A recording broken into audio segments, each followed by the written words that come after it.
Novel Korban Rahim Sewaan karya Cawica episode 27 Keanehan. Hari, minggu, bulan pun berlalu dengan cepat.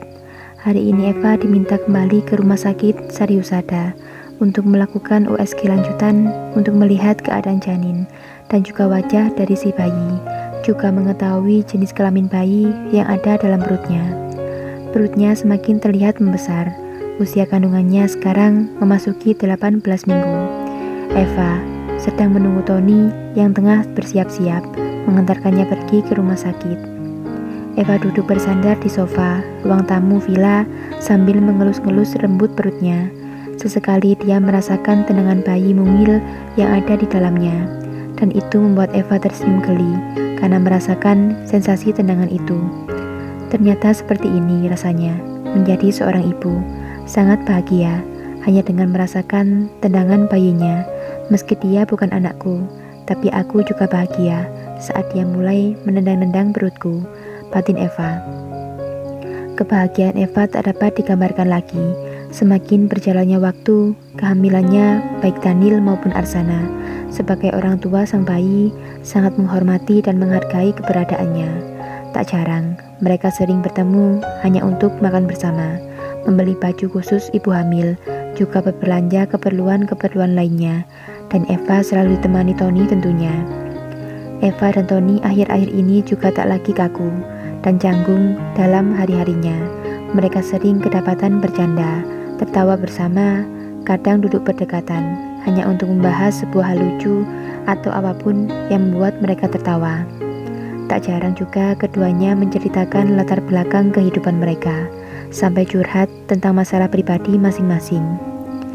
Seperti beberapa hari ini, keduanya sering duduk berdua, melihat-lihat sebuah perumahan dengan harga ratusan juta untuk mereka beli, sebagai hunian selanjutnya setelah keduanya keluar dari villa yang ditempati sekarang. Eva dan Tony bahkan mengatakan akan membeli rumah di perumahan yang sama dan berdekatan, agar ketika mereka sudah berkeluarga nanti, bisa saling mengenalkan keluarga mereka dan mengingat perjuangan mereka saat ini. Singkat cerita, Eva dan Tony sudah berada di rumah sakit. Begitu pula dengan Daniel dan Arsana. Seperti sebelumnya, mereka berkumpul di ruang praktek Dr. Danis.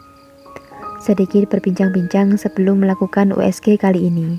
Lewat perbincangan itu, Daniel dan Arsana sepakat untuk melakukan USG 4 dimensi pada Eva, untuk melihat dengan jelas wajah dari anaknya. Alat USG pun sudah berselancar di atas perut Eva. Alat USG langsung menunjukkan gambar wajah sang bayi, dan itu langsung membuat Daniel dan Arsana berbinar bahagia melihat wajah anak mereka.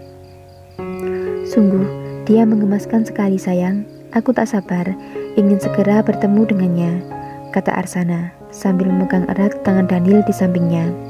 Kau benar sayang, dia sangat-sangat lucu. Kapan kira-kira dia dilahirkan, Dok? Kata Daniel yang membuat Dokter Danis seketika tertawa kecil. Bersabarlah Tuan, mungkin sekitar 20 minggu lagi atau lebih, tergantung dari si bayi, kapan dia siap untuk dilahirkan, jawab ringan Dokter Danis. Jenis kelaminnya, Dok? Kata Eva dan Tony bersamaan, mengingat Dokter Danis tentang tujuan USG hari ini. Hehe, orang tua sewaan ini kompak sekali. Mereka juga penasaran rupanya dengan jenis kelamin bayi lucu ini, jawab Dokter Danis yang seketika mengundang gelak tawa di antara mereka semua. Ini dia jenis kelaminnya, laki-laki.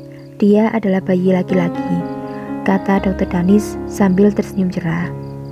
Daniel dan Arsana seketika tampak kegirangan dan saling memeluk satu sama lain. Sangat bahagia mendapati bayi mereka laki-laki sesuai dengan harapan mereka berdua. Kita akan memiliki pewaris laki-laki sayang. Pasti papa dan mama akan sangat senang, kata Arsana sambil memeluk Daniel. Kau benar sayang, aku akan segera memiliki jagoan, jawab Daniel sambil mencium puncak kepala Arsana. Eva dan Tony juga merasa senang, apalagi melihat tingkah Daniel dan Arsana yang sangat bahagia dengan bayinya. Dokter Danis pun meneruskan memutar alat USG itu di atas perut Eva. Melihat di bagian-bagian tubuh yang lainnya. Seketika wajah Dokter Danis terlihat sedikit redup. Wajah berbinarnya seketika menghilang, berganti dengan wajah yang serius, menatap pada layar monitor yang ada. Mereka berempat masih sibuk dengan kebahagiaannya, hingga tak menyadari perubahan wajah Dokter Danis. Tak mendengar penjelasan apapun dari Dokter Danis, Eva segera bertanya padanya, apalagi saat melihat ekspresi wajah sang dokter yang murung.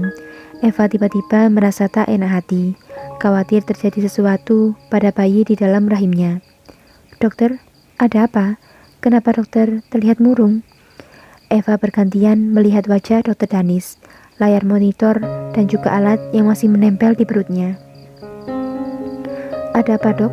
tanya Tony spontan yang menyadari ada sesuatu yang aneh pada USG kali ini. Dani dan Arsana juga seketika melihat Dokter Danis yang mengalami perubahan ekspresi. Mereka tak sengaja berkata dengan bersamaan, "Ada apa, Dok? Katakan." Keringat dingin Dokter Danis bertambah banyak memenuhi wajahnya. Dia terlihat menggaruk-garuk kepalanya yang tak gatal, bingung, ingin menjelaskan sesuatu yang ia lihat saat ini. Tak mendapat jawaban dari sang dokter. Arsana semakin penasaran dan geram, hingga ia berkata lagi, "Dokter Danis, tolong jelaskan dengan segera apa yang terjadi pada bayi kami."